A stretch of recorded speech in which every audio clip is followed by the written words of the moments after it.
Okay, it seems to be working. Okay, so now we should close this and this will be there. Oh no, I lost all my interest now. Okay, अब हो रहा है. हाँ.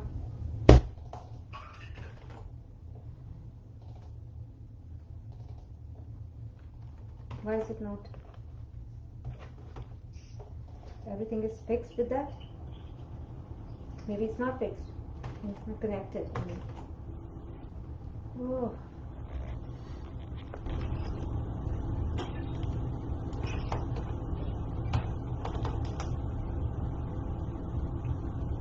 Just use it from here. Okay, so So you're still using this camera. Okay. Can you close the door, please?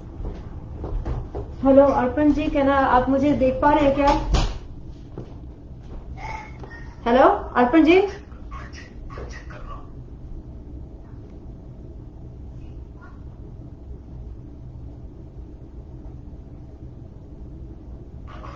हाँ. Okay. Okay.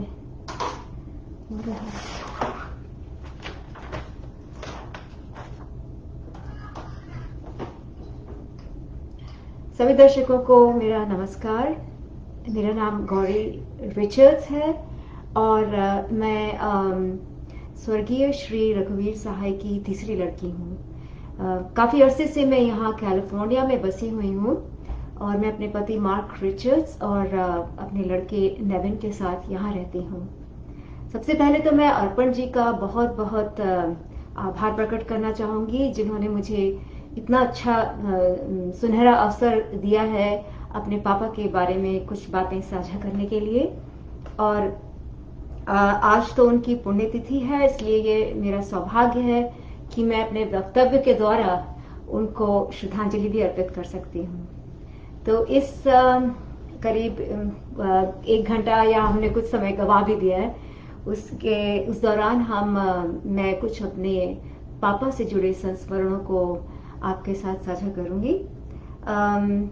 तो यूं तो ये संस्मरण पारिवारिक हैं और पापा के साथ मेरे निजी संबंधों के बारे में हैं, पर ये उनके व्यक्तित्व के उन पहलुओं पर भी को भी उजागर करते हैं जिनके लिए वो अपने साहित्य और पत्रकारिता जगत में भी जाने जाते हैं. और हाँ, मेरा इशारा उनकी मानवता, उनकी न्यायपरता और उनकी सृजनशीलता की ओर है. तो मैं अपना वक्तव्य अपने बचपन की पापा की यादों के साथ ही शुरू करूंगी. तो करीब 5 से 7 साल की अवस्था में मुझे इस बात का स्पष्ट एहसास नहीं था कि पापा को उनकी साहित्य और पत्रकारिता के लिए जाना जाता है, पर अब जब मैं उस बीते हुए समय को देखती हूँ तो मुझे इस बात का एहसास होता है कि उनकी कलात्मक और सृजनात्मक अभिव्यक्ति उनके पारिवारिक संदर्भों में भी उतनी ही प्रखर थी जितनी कि उनके साहित्य और उनके पत्रकारिता में. और उन्होंने अपनी व्यस्तता के बावजूद अपना कीमती समय हम बच्चों के साथ बिताया और वो समय बिल्कुल भी नीरस नहीं था. तो उनके साथ जो क्षण हमने बिताए, उनके साथ हमें बहुत कुछ सीखने को मिला, सीखने को, देखने को और समझने को. तो उनकी सृजनशीलता की एक छोटी सी मिसाल मैं आपको बताना चाहूंगी. वो है ये मेरे बचपन की याद है जब मैं करीब 5 या 4-5 साल की होंगी और सब बच्चों को उस समय टीके लगते हैं सालाना, वैक्सीनेशंस. तो पापा हम लोग को पैदल घर से डॉक्टर के पास ले जा रहे थे. बरसात का मौसम था. डॉक्टर की जो सिरिंज की सुई थी वो काफी तेज चुभी मुझे और कुछ और मेरे भाई बहनों को. तो हम लोग रोने लगे. तो अब उसके बाद वापस पैदल घर जाना था. सड़क टूटी फूटी थी, पानी वानी भर गया था बरसात का. कोई और सामान्य पिता होता तो वो बच्चे से कहता कि चलो आइसक्रीम खा लो मन बहलाने के लिए, या उसका ध्यान तकलीफ से हटाने के लिए. पर पापा ने वातावरण के अनुकूल एक कविता बना दी जल्दी से, और उसका पूरे शब्द तो मुझे याद नहीं है पर कुछ शब्द, 2-3 शब्द याद है. ताल तलैया छपक छैया, और बहुत लयबद्ध थी. उन्होंने इतना अच्छा उसको पेश किया कि मेरा तो रोना तो बिल्कुल ही बंद हो गया। और ये उनकी सृजनशीलता की एक छोटी सी मिसाल है, जो कि यानी कि वो हर एक छोटे छोटे क्षण में भी सृजनशील व्यक्ति थे। तो ये एक घटना मैंने आपके साथ साझा करी। मैं इसके बाद एक और चीज मैं कहना चाह रही थी।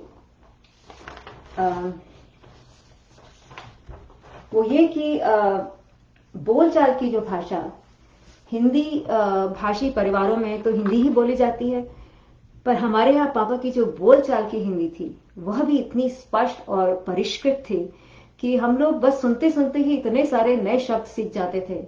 और साथ ही साथ पापा के इतने साहित्यिक मित्र घर में आते थे, तो माहौल बहुत ही अच्छी हिंदी का, शुद्ध परिष्कृत हिंदी का था।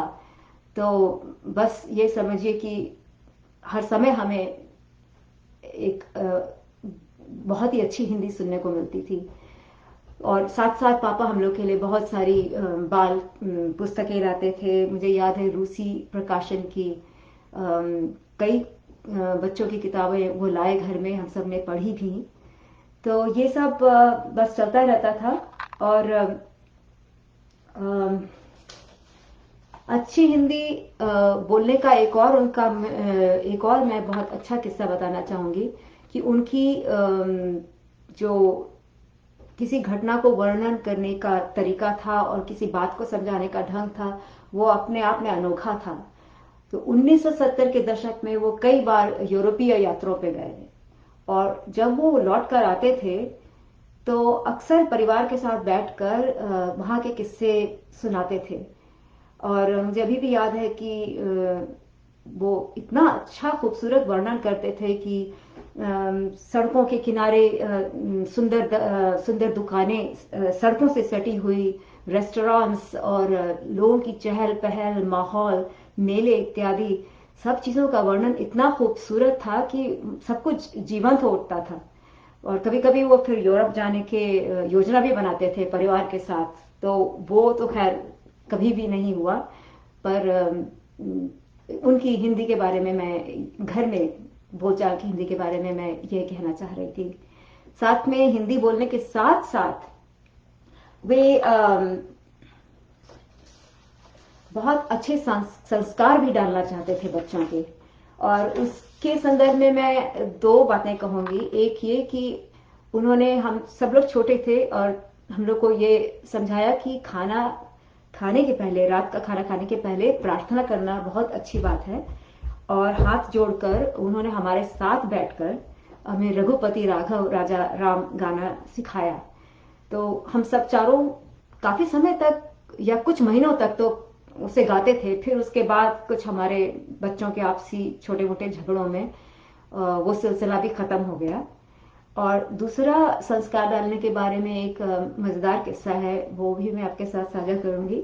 वो ये है कि पापा ने हम लोग को सिखाया था, जब फोन आए तो सबसे पहले पूछो आपका शुभ नाम। आप कौन बोल रहे हैं, आपका क्या नाम है, ये सब नहीं, आपका शुभ नाम। और हम लोग की बहुत अच्छी आदत पड़ गई थी आपका शुभ नाम पूछने की। एक दिन पापा के एक मित्र ने फोन आया उनका, और मैंने ही फोन उठाया था, इसलिए मुझे ये याद है ये किस्सा। तो मैंने कहा आपका शुभ नाम, और उन्होंने उसके जवाब में कहा मेरा कोई शुभ नाम नहीं है, मेरा अशुभ नाम है। तो मैं डर गई। मैंने कहा अब इसके आगे मैं क्या बोलूंगी, चकरा भी गई। पापा को मैंने जाके बोला कि आपके दोस्त कह रहे हैं उनका अशुभ नाम है। तो पापा मुस्कुराए, उनको पता था कि वो मजाक कर रहे हैं। खैर उन दोस्त का फिर से एक दो बार फोन आया, और फिर से उन्होंने यही चीज करी कि आपका शुभ नाम के जवाब में उन्होंने कहा मेरा अशुभ नाम है। तो मैंने भी थोड़ी मस्खरी करी, मैंने उनसे कहा कि ठीक है आप अपना अशुभ नाम ही बता दीजिए। फिर उसके बाद मुझे याद नहीं कि हम लोग ने आपका शुभ नाम कहना छोड़ दिया या कुछ और कहने लगे। बिल्कुल मेरी याददाश्त से बाहर हो गई वो बात। तो इस तरह उनका संस्कारी व्यक्ति थे, और वो संस्कार डालना चाहते थे बच्चों के। तो उनकी एक और अनोखी चीज थी कि वो बच्चों की जो कलात्मक प्रवृत्ति है उसको बढ़ावा देना चाहते थे। महज स्कूली पढ़ाई तक काफी नहीं है। ऐसा तो आजकल मनोवैज्ञानिक कहते हैं बच्चों के लिए कि बच्चों को की शिक्षा खाली स्कूली पढ़ाई तक सीमित नहीं होनी चाहिए, उनको कलाओं के लिए प्रेरित करना चाहिए। पर हमारे पापा को किसी मनोवैज्ञानिक की सलाह लेने की आवश्यकता नहीं थी। वो इतने सृजनशील थे कि उन्होंने इतना सृजनात्मक वातावरण पैदा कर रखा था घर में कि हम लोग भी सृजनशील हो गए थे। और हमारी मम्मी भी बहुत बड़ा योगदान देती थी हमारी कलात्मक कार्यों में। तो कलात्मक कार्यों के संदर्भ में मैं कुछ छोटी मोटी बातें आपको बताऊंगी। पापा बचपन से ही हम लोग के लिए क्रेयॉन्स, वाटर कलर और मतलब कागज हम लोग को लाके देते थे। मैं और मेरी बहन हेमा कुछ ज्यादा रुचि रखते थे चित्रकारी में, पर बाकी दोनों बड़ी बहन और छोटा भाई भी काफी इंटरेस्ट लेते थे।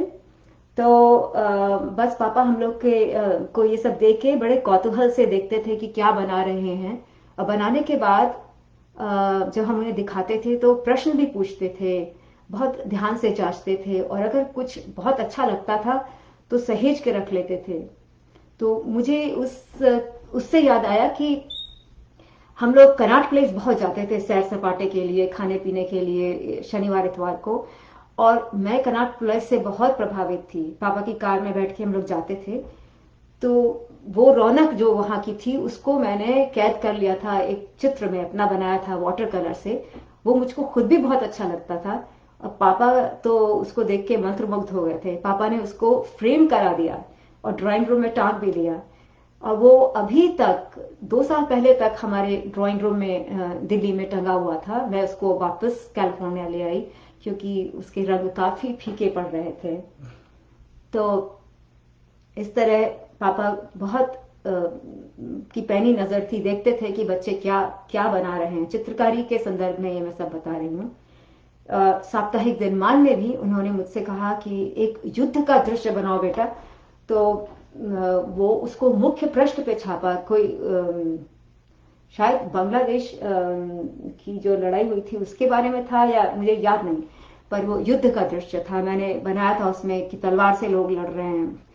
और इसी तरह मेरे भाई से भी उन्होंने कहा कि तुम भी एक चित्र बनाओ जो कि हंसो हंसो जल्दी हंसो के मुख्य पृष्ठ पर उसका ही बनाया चित्र है। तो साथ ही वो बहुत खोजबीन करते थे कि कहाँ चित्रकारी की प्रतियोगिताएं हो रही हैं, बच्चों को ले जाएं। तो हम लोग काफी इस तरह चित्रकारी की प्रतियोगिताओं में भी हम लोग ने हिस्सा लिया। और मैंने तो कुछ इनाम भी जीते, शंकर्स आर्ट कंपटीशन और मैक्स मिलर भवन। बहुत ही बहुत अच्छा लगता था इन सब चीजों में हिस्सा लेना और पापा का जो सराहना मिलती थी। तो ऐसे तो बहुत सारे किस्से हैं। पापा ही उसमें शामिल थे हम लोग के साथ में। मेरी बहनों ने पापा से कहा कि हम मुखौटे बनाना चाहते हैं लुगदी के, पेपर मैशी जिसको कहते हैं इंग्लिश में, पर उसको बनाने की विधि नहीं आती थी। पापा तुरंत सक्रिय हो गए उसकी विधि ढूंढने में और उन्होंने हम लोग की मदद की, बनाया। और उसके बाद हम सब लोग ने उस लुगदी को अपने एक दूसरे के मुंह पे थोपा और पंखे की हवा में सुखा के मुखौटे बने। फिर उनको अच्छी तरह रंगा गया और रंगने के बाद सब पापा को पेश किए गए। पापा ने देखा और तारीफें करी, बहुत सराहना करी। तो बस इस तरह की मजेदार चीजें होती रहती थी। वसंत को विज्ञान में बहुत शौक था, तो उसके लिए पापा जिस बच्चे को जिस चीज का शौक था उसको उस तरफ उसका रुझान बढ़ाने के लिए वो ध्यान देते थे। वसंत के लिए तुरंत उन्होंने साइंस टुडे नामक एक पत्रिका थी, उसकी सदस्यता ले ली। और वसंत ने काफी कुछ एक्सपेरिमेंट्स किए थे साइंस के, और पापा को बहुत अच्छा लगता था कि वो एक बच्चा उनका विज्ञान की तरफ भी जा रहा है। तो उसने एक प्रोजेक्टर बनाया था और उस प्रोजेक्टर को बनाने के बाद उसने हम सब लोग ने एक और कलात्मक काम किया कि हम लोग ने कुछ कहानियां ले ली, उनके पात्रों की चित्र बनाए और फिर हमने भाई ने प्रोजेक्टर से दीवार पे प्रोजेक्ट किया और साथ साथ हमने पात्रों की भूमिकाएं निभाई। और ये सब देखने वाले जो लोग थे वो आमंत्रित थे, हमारे मोहल्ले के बच्चे और बड़े, और उसमें मुख्य अतिथिगण पापा और मम्मी थे, क्योंकि वही लोग सबसे ज्यादा सराहना करते थे। और उसके बीच में हमारी बड़ी बहन समाचार भी पढ़ती थी, दूरदर्शन में जैसे समाचार पढ़ते हैं। उस समय वो शायद दूरदर्शन में थी नहीं, वो तो बहुत छोटी थी, पर बस हम उनकी नकल कर रहे थे जो दूरदर्शन में क्या होता है। उसी तरह मेरी बहन हेमा जो थी, वो पापा जो रूसी प्रकाशन की जो किताबें थी उनमें से एक थी हीरे मोती लोक कथाएं, उसके कुछ कहानियां लेके उनका नाट्य रूपांतरण करती थी, फिर मोहल्ले के बच्चों का को उनका निर्देशन करती थी। और फिर बाद में कुछ महीने बाद उसका मंचन होता था घर में, और फिर लोग आमंत्रित होते थे। और मैं उनमें शामिल नहीं थी उस नाटक में, पर मुझे गाने का बहुत शौक था, इसलिए मैं प्रोग्राम की शुरुआत में गाना गाती थी।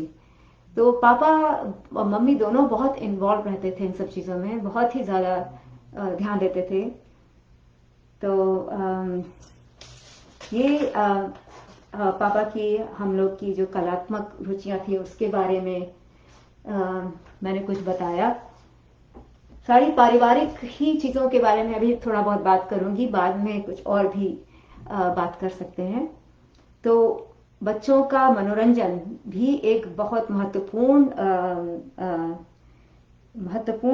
मुद्दा था उनके लिए, कि बच्चों की कलाओं को बढ़ाना और उनकी पढ़ाई लिखाई, पर साथ में उनका मनोरंजन भी, और वो भी बहुत ऐसा मनोरंजन जो उनके मानसिक और उनके सृजनात्मक विकास के लिए अच्छा हो। तो वो चुन चुन के ऐसी गतिविधियां, मनोरंजन की गतिविधियां चुनते थे हम लोग के लिए। जैसे कि मुझे याद है कि जापान का काबुकी थिएटर दिल्ली में आया था, और मुझे अभी भी उसकी याद है कि वो इतना हट के चीज देखी थी मैंने कि मुझे बहुत पसंद आया था। तो वो काबुकी थिएटर दिखाने ले गए। फिर रामलीला आधुनिक शैली में कैसे करी जाएगी उसका एक मंचन था, वो हमने देखा। इस तरह अनेकों बाल फिल्में, नाटक, और जो भी बच्चों की जगहें थी, जैसे बाल भवन में जाके कुछ जो भी कुछ उनकी गतिविधियां थी वहां कुछ हिस्सा लेना, चिल्ड्रंस पार्क ले जाना। कनॉट प्लेस में तो हम सैर सपाटे के लिए जाते ही थे उनके साथ। साथ में वो प्रेस क्लब ऑफ इंडिया के सदस्य थे, तो वहां भी हम लोग को कई बार ले जाते थे। और खासतौर से क्रिसमस के समय हम लोग को क्रिसमस मनाने के लिए ले जाते थे, जो कि एक और अच्छी बात थी कि भारत में रह के भी हम और भी धर्मों के त्योहार मनाए, ये भी वो उनको अच्छा लगता था। तो सही माने में वो एक ग्लोबल, जो इंग्लिश में कहते हैं, व्यक्ति थे। तो मुझे ऐसा लगता है कि कई बच्चों को वो मौके नहीं मिलते जो हम लोग को मिले, मनोरंजन के, सैर सपाटे के। हम लोग की शनिवार इतवार हमेशा ही व्यस्त रहते थे। तो जाड़ों में लोधी गार्डन ले जाना, वहां पर हम लोग के साथ घंटों घंटों खेलना, रिंग खेलना, कभी भाग दौड़ करना हमारे साथ। फिर गर्मियों में रात के समय इंडिया गेट में ले जाना और वहां पर आइसक्रीम खाना। फिर जो भी हमारे भारत के महत्वपूर्ण दिन है, त्योहार है, गणतंत्र दिवस, उसमें तड़के उठाना और फिर ले जाना वहां पर। अभी भी मुझे याद है कि मुझे बहुत अच्छा लगता था गणतंत्र दिवस की परेड देखना, और काफी हम लोग आगे बैठ के देखते थे। फिर उसके बाद दिन दोपहर देर दोपहर में शायद वहां लोक नृत्य होते थे उसी के आसपास जगह में, वो भी बहुत बहुत बढ़िया होते थे। काफी समय हम लोग उनको देखते थे। फिर बीटिंग रिट्रीट जो एक होती है, तो हमने हर चीज जो संभव थी वो इन्होंने हमें दिखाई, और बाहर भी ले गए। कभी कभी हम लोग उनके साथ राजस्थान, आगरा इत्यादि शहरों में काफी घूमे और ऐतिहासिक जगहों को देखा। तो वो भी एक बहुत ही अच्छा उनका एक उनकी व्यक्तित्व का व्यक्तित्व में उनके ये चीज थी कि वो मनोरंजन पे भी ध्यान देते थे बच्चों के। और वह ये तो आप साहित्य और उनकी पत्रकारिता से जानते हैं कि वह आम आदमी के पक्ष में थे। तो मनुष्यों के प्रति या आम आदमी के से प्रेम, सहृदयता उनके लिए बहुत सहज चीज थी। जानवरों से भी प्रेम। उन्होंने एक हमारे घर में बिल्लियां काफी रहीं, उनके बच्चे हुए तो हमारा घर बिल्लियों से भला फूला था। और पापा ने एक हमारी प्रिय बिल्ली थी मुनमुन, उसके बारे में 40 के बाद प्रेम कहानी लिखी थी। आवारा कुत्ते घूमते थे, वो भी हमारे दोस्त बन गए थे बच्चे हम लोग के। पापा भी उसमें शामिल थे, वो हमारे परिवार के सदस्य ही बन गए थे।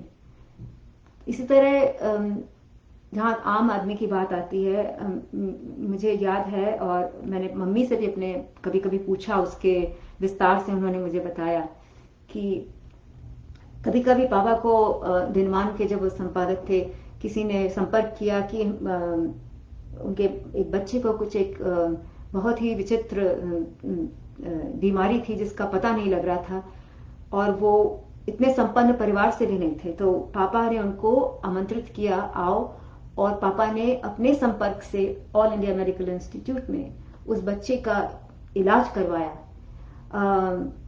इस तरीके से वो रिश्ते बनाते थे एक आम आदमी से। बांग्लादेश की लड़ाई में वो एक नवयुवक के घर के सब लोग मारे गए, और वह किसी तरह पापा ने उसको अपने साथ कर लिया और अपने साथ दिल्ली लाए, उसको घर पे कुछ समय रखा उस नवयुवक को।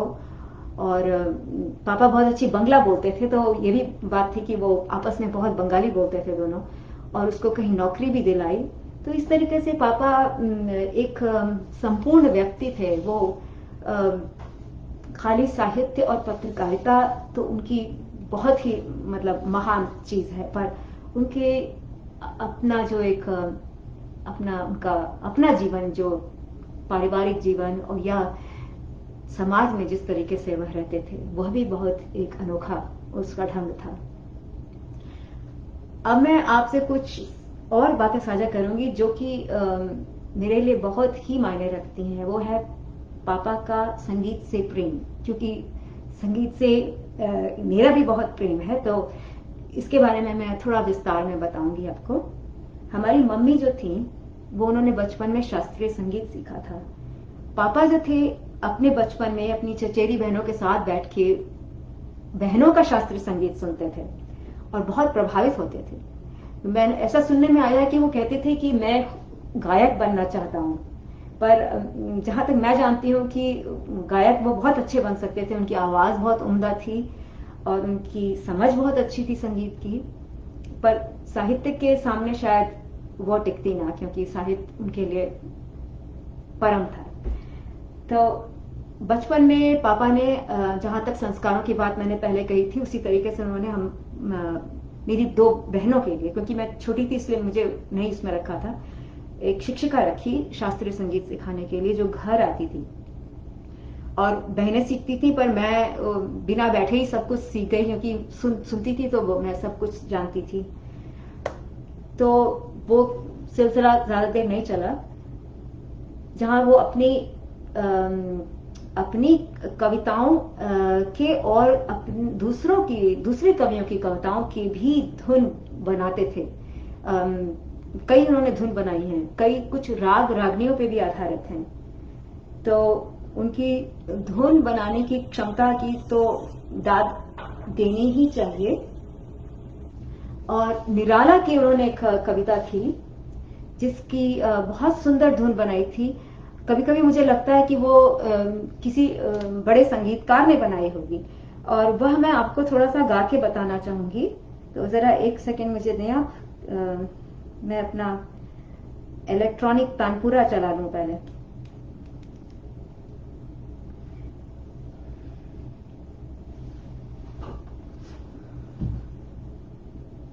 Battery 100%. Connected to Corey's iPhone.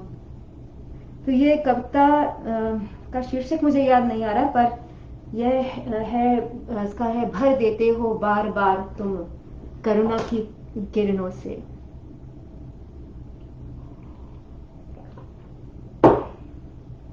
Connected to Mark's iPhone.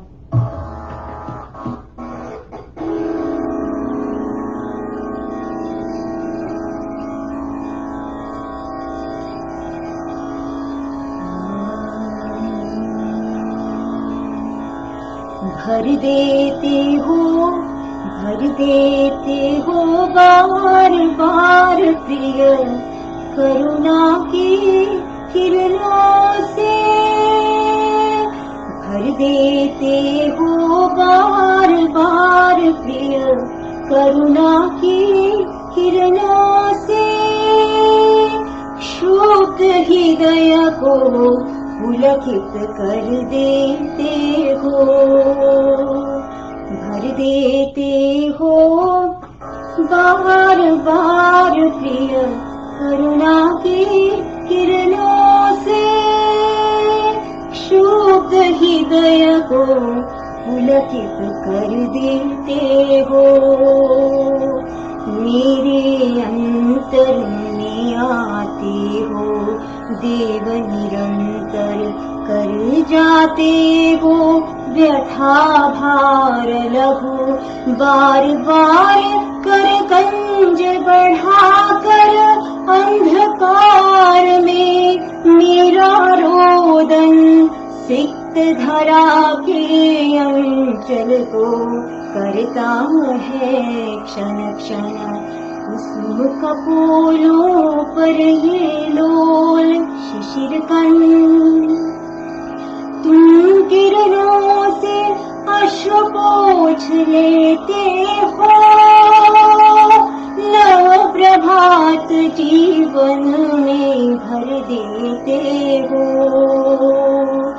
भर देते हो बार बार प्रिय करुणा की किरणों से।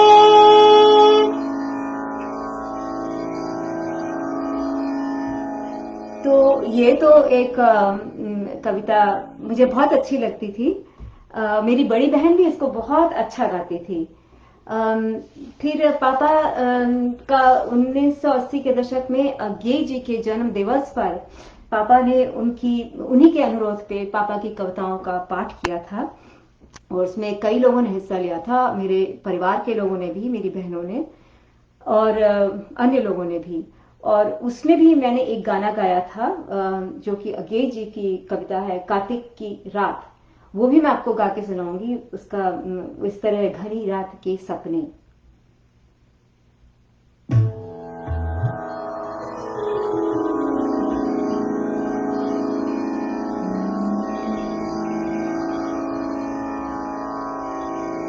घनी रात के सपने, घनी रात के सपने अपने से दोहराने को मुझे अकेले न जगा, न जगा।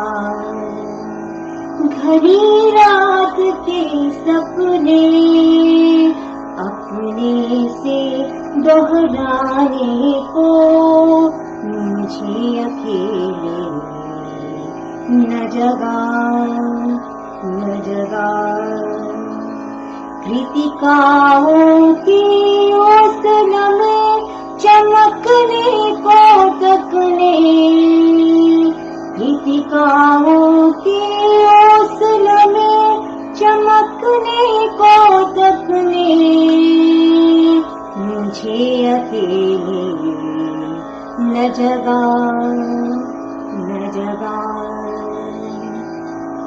तकिए का दूर छोड़ टोहने पिकने भोर में मुझे अकेले न जगा, न जगा। सोया हूँ, मूर्छित हूँ, मूर्छित हूँ पर अंधे कोहरे में बिछोहने न जगा न जगा न जगा न जगा।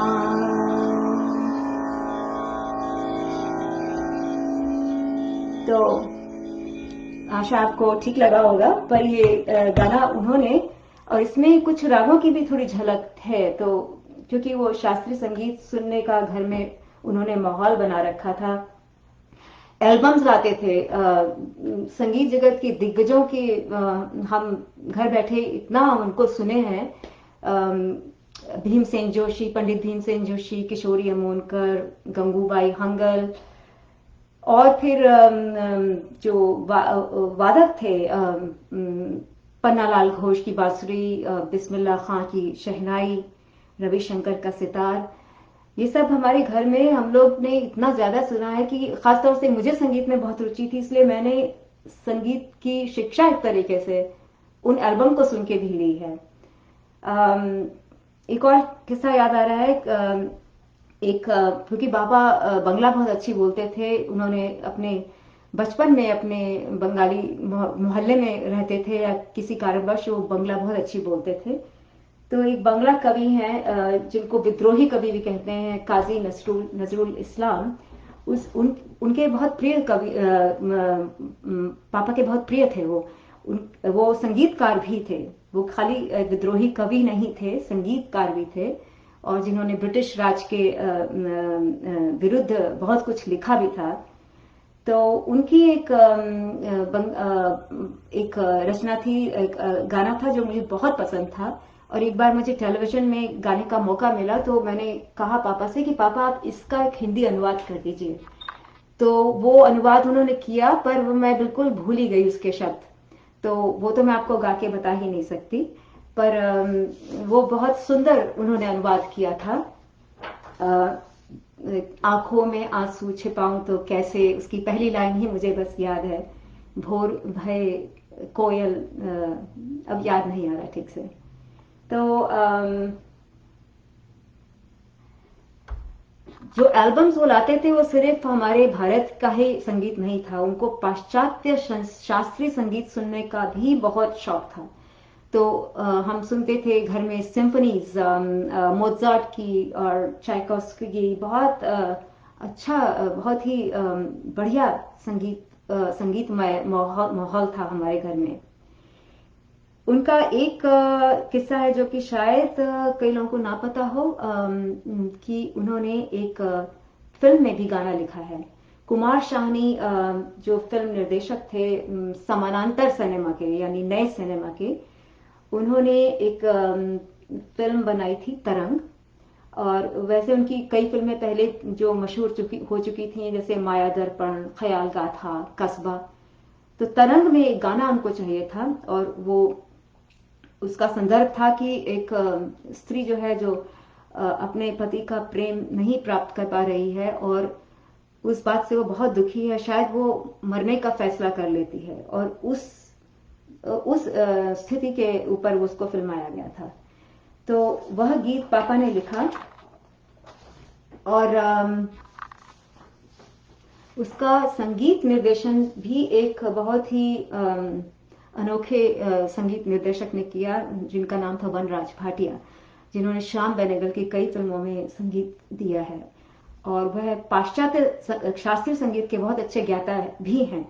इसलिए उन्होंने इस गाने में जिस पापा ने जो लिखा है, उसमें काफी हारमोनी और बेस का इस्तेमाल भी किया है, जो कि वेस्टर्न कॉन्सेप्ट्स हैं, और साथ में उन्होंने रागों का भी इस्तेमाल किया है, भीम पलासी, मांड और झिंझोटी, और एक उसको एक ताल मध्य ताल में। तो पापा को ये सब चीजें बहुत अच्छी लगी, क्योंकि उनको संगीत में भी उतनी ही बहुत रुचि थी।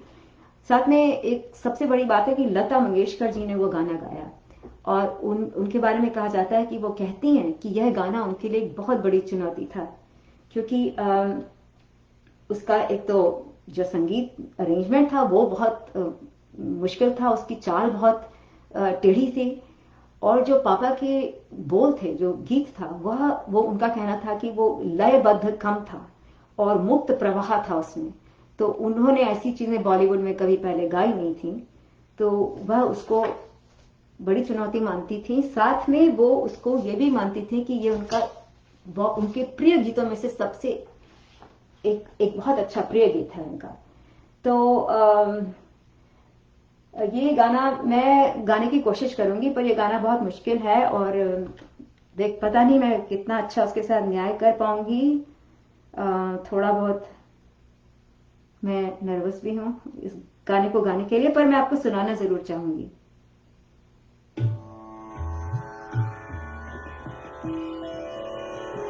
गाने के बोल है, बरसे घन सारी रात।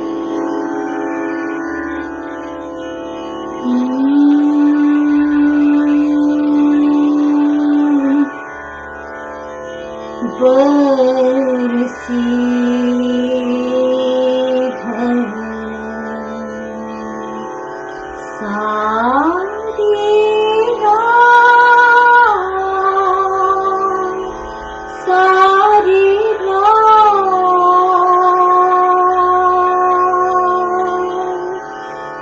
संग सो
शीतल पानी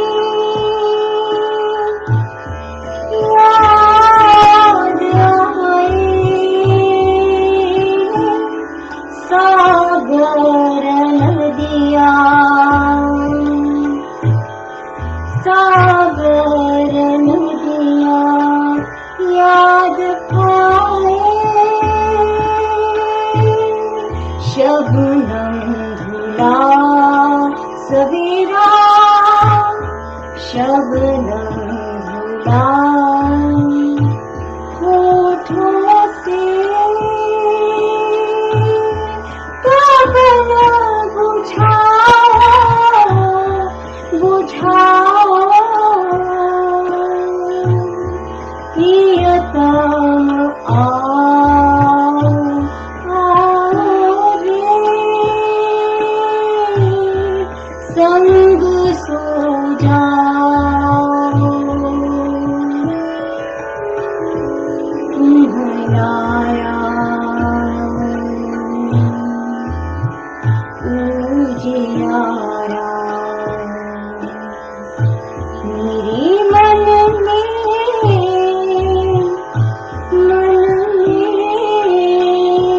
अंधियारा, घिर आया दर्पण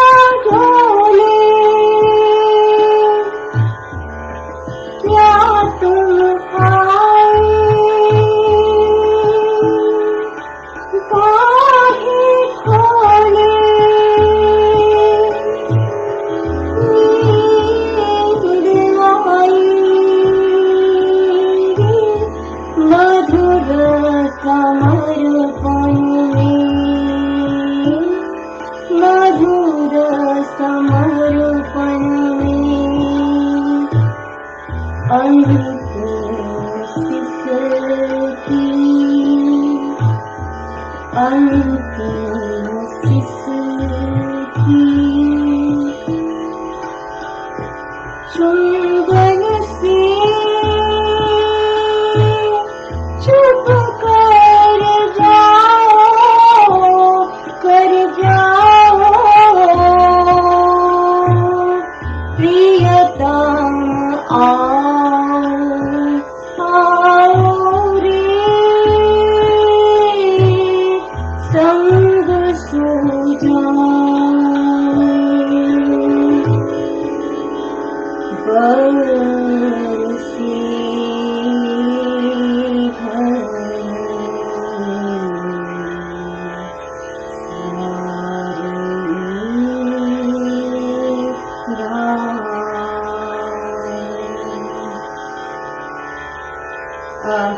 दुर्भाग्यवश ये गाना मैंने बहुत खराब गा दिया है, पर मैं इससे बहुत अच्छा गाती हूँ। ये थोड़ा इसका अभ्यास नहीं था आज थोड़ा, खैर पर आप इसको जरूर सुनिएगा YouTube पे। बहुत सुंदर गाया लता जी ने। थोड़ी सी और कुछ बातें, मैंने जर्मन भाषा सीखी तो पापा के साथ मेरे कुछ उसके भी किस्से हैं। 1980 के दशक की बात है ये। मैं जर्मन सीखती थी मैक्स मुलर में, और मुझे एक छात्रवृत्ति मिली क्योंकि मैं जर्मन पढ़ा रही थी स्कूल में, तो जर्मनी जाने की, और ये मेरी पहली विदेश यात्रा थी। उसकी तैयारी में पापा ने मुझे समझाया कि मैं जा रही थी अक्टूबर के महीने में, तो बहुत ठंड पड़ने वाली थी वहां। पापा ने मुझे बहुत समझाया कि बेटा फैशन करने की जरूरत नहीं, क्योंकि मैं उससे जिद कर रही थी कि नहीं, मुझे बहुत गर्म कपड़े नहीं चाहिए, मेरा कोट बहुत मोटा हो जाएगा। पापा ने मुझे बहुत प्यार से बहुत समझाया, ले गए जूते बनवाने खास तरह के, और IIC ले गए। वहां पर मैंने कहा कि मुझे बाहर इतना पता नहीं छुरे कांटे से कैसे खाते हैं बहुत अच्छी तरह, तो सबका अभ्यास कराने वो ले गए।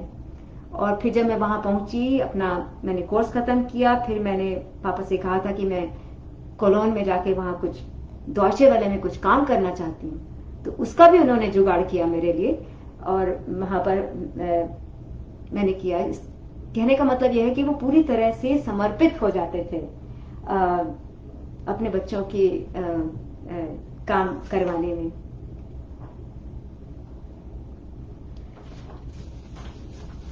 अंत में मैं थोड़ा सा पापा का हिंदी और अंग्रेजी को लेकर जो उन्होंने लेख लिखे हैं, और उनसे मैं बहुत प्रभावित हूँ, इसके बारे में कुछ मैं कहना चाहूंगी। तो पहले तो मैंने उनकी रचनावली में से कुछ मैंने पढ़ा था, जो कि मैं पहले पढ़ के सुनाना चाहती हूँ। उन्होंने लिखा है,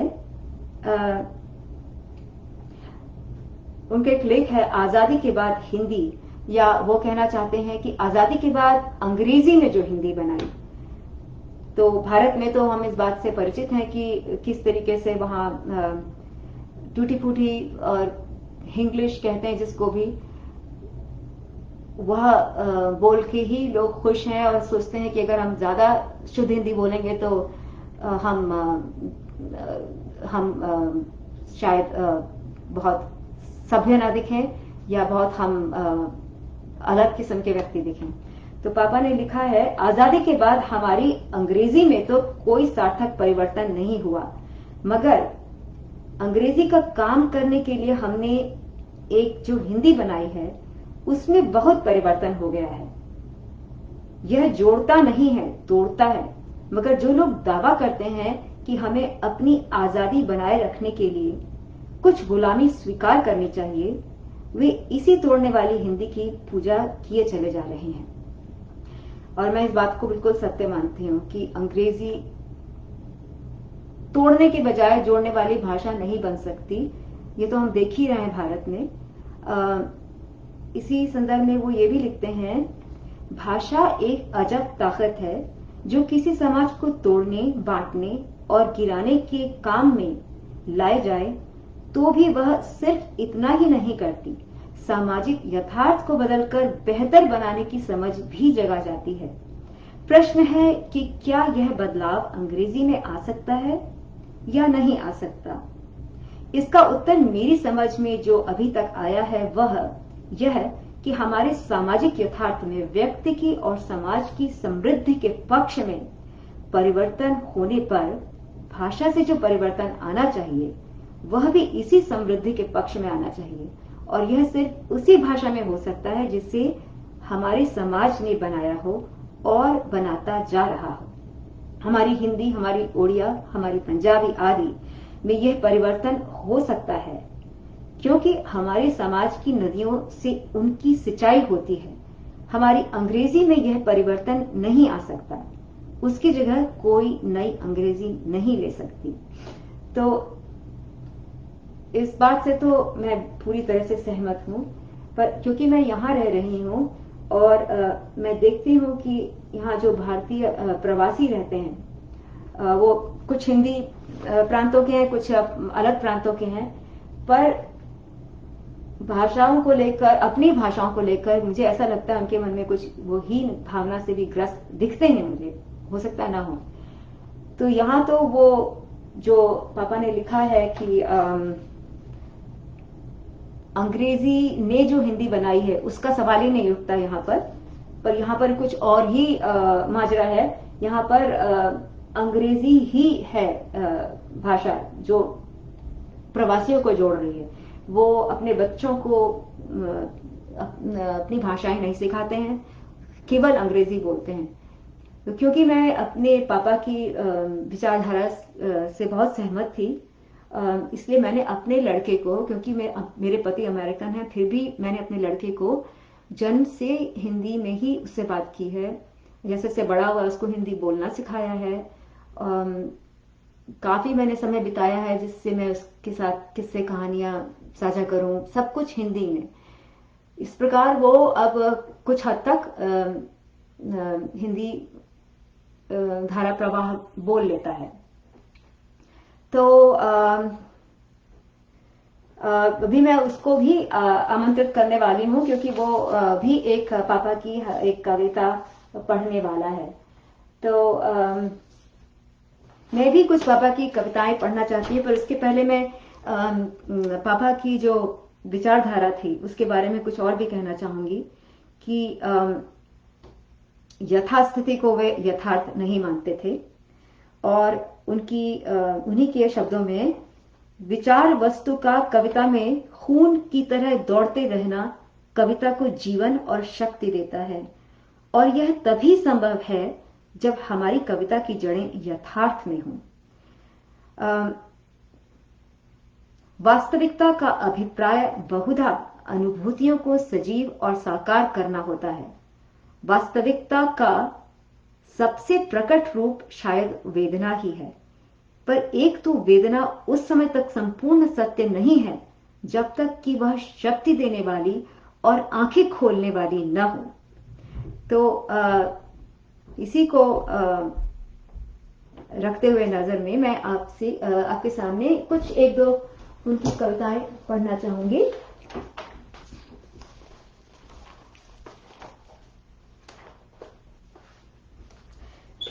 इसका शीर्षक है आपकी हंसी।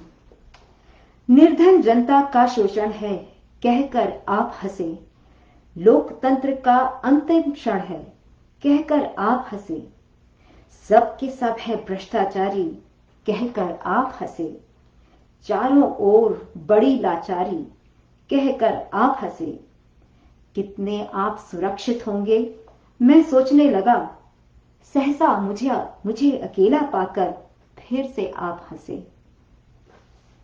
और एक है कविता जो मुझे अच्छी लगती है, वे उसकी इज्जत करते हैं।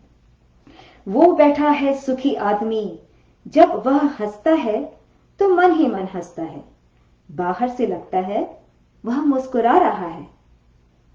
उसने अपने से घटिया लोगों को मित्र बनाया है और उन्हें पहले से भी घटिया होने का मंत्र बताया है। वे उसकी इज्जत करते हैं। उसको सब विख्यात जनों का कच्चा चिट्ठा मालूम है, उसे सुनाता है पर निंदा किसी की नहीं करता। इससे सब निर्भय होकर रस लेते हैं, वे उसकी इज्जत करते हैं। तो इसमें इन सब कविताओं में मुझे उनकी वही बात जो यथास्थिति यथार्थ नहीं है, उसके और न्याय और परिवर्तन की इच्छा जो पाठकों में वो पैदा करना चाहते थे, या वास्तविकता के वर्तमान संसार को चुनौती देने की जो बात करते थे, वो सब इसमें झलकती हैं। एक है पानी पानी, पानी पानी बच्चा बच्चा हिंदुस्तानी मांग रहा है पानी पानी, जिसको पानी नहीं मिला है वह धरती आजाद नहीं, उस पर हिंदुस्तानी बसते हैं पर वह आबाद नहीं। पानी पानी बच्चा बच्चा मांग रहा है हिंदुस्तानी, जो पानी के मालिक हैं भारत पर उनका कब्जा है, जहां ना दे पानी वहां सूखा, जहां दे वहां सब्जा है। अपना पानी मांग रहा है हिंदुस्तानी, बरसों पानी को तरसाया, जीवन से लाचार किया, बरसों जनता की गंगा पर तुमने अत्याचार किया। हमको अक्षर नहीं दिया है, हमको पानी नहीं दिया है, पानी नहीं दिया तो समझो हमको बानी नहीं दिया। अपना पानी अपनी बानी हिंदुस्तानी बच्चा बच्चा मांग रहा है, धरती के अंदर का पानी हमको बाहर लाने दो, अपनी धरती अपना पानी अपनी रोटी खाने दो। पानी पानी पानी पानी बच्चा बच्चा मांग रहा है अपनी बानी, पानी पानी पानी पानी। काफी कविताएं मुझे पसंद आती हैं, पर मैं सब तो नहीं पढ़ूंगी, एक और पढ़ना चाहूंगी, फिर मैं अपने लड़के को आमंत्रित करूंगी। वह है चांद की आदतें। ये मुझे बहुत ही प्यारी कविता लगती है, इसलिए मैं इसको पढ़ रही हूँ। चांद की कुछ आदतें हैं। एक तो वह पूर्णिमा के दिन बड़ा सा निकल आता है, बड़ा नकली, असर शायद वही हो। दूसरी यह नींद की सूखी टहनियों से लटक कर टंगा रहता है, अजब चमगादड़ी आदत। तथा यह तीसरी भी बहुत उम्दा है कि मस्जिद के मीनारों और गुम्बद की पिछाड़ी से जरा मुंडिया उठाकर मुंह बिराता है हमें। यह चांद, इसकी आदतें कब ठीक होंगी? तो अब मैं अपने सुपुत्र नेविन रिचर्ड्स को यहाँ बुलाना चाहूंगी, और एक मिनट के लिए मैं जरा अपनी जगह से उठूंगी और उसको यहाँ बुलाऊंगी।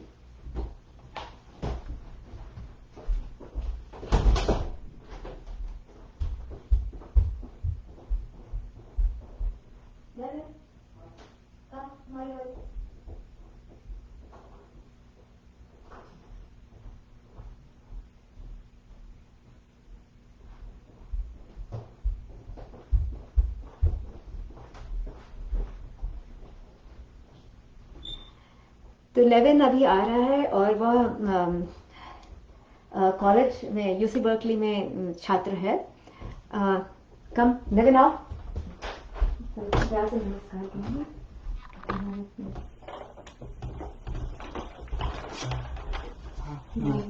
यहाँ पे नमस्ते, मेरा नाम नेविन रिचर्ड्स है और मैं यूसी बर्कली में एक छात्र हूँ।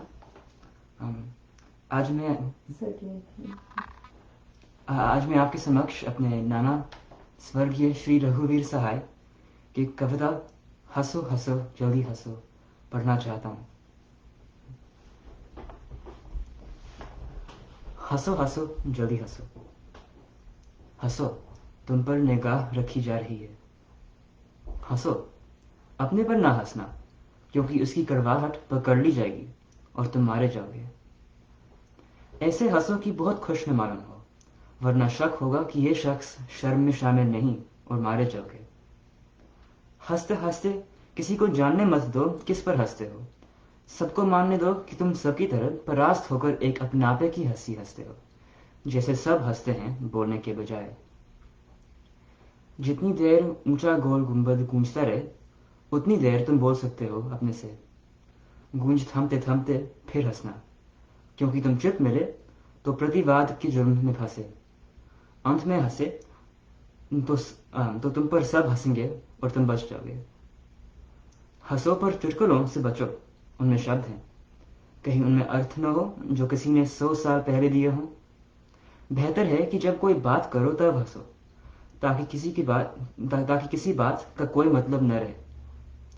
और ऐसे मौकों पर हंसो जो कि अनिवार्य हो, जैसे गरीब पर किसी ताकतवर की मार, जहां कोई कुछ कर नहीं सकता उस गरीब के सिवाय, और वह भी अक्सर हंसता है। हंसो हंसो, जल्दी हंसो, इसके पहले कि वे चले जाएं। उनसे हाथ मिलाते हुए नजरें नीचे किए, उनको याद दिलाते हुए हंसो कि तुम कल भी हंसे थे। धन्यवाद।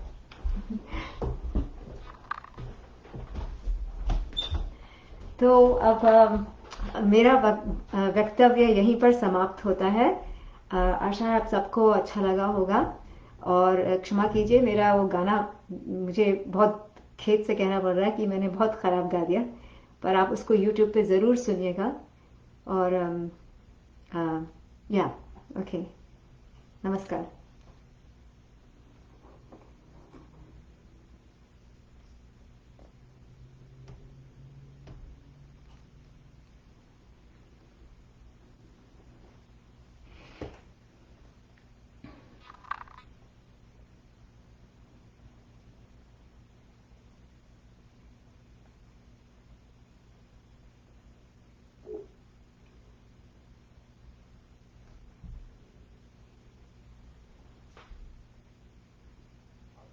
हाँ, मैंने खत्म कर दिया। ओ हाँ, मैंने एंड लाइव कर दिया। हाँ, हो गया। तो अब करना क्या है? हाँ, तो करा, तो मैंने करा नहीं अभी तक।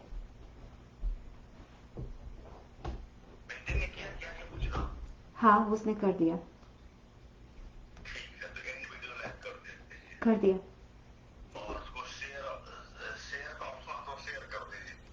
क्या एंड कर दिया मैंने, उसके बाद क्या करना है?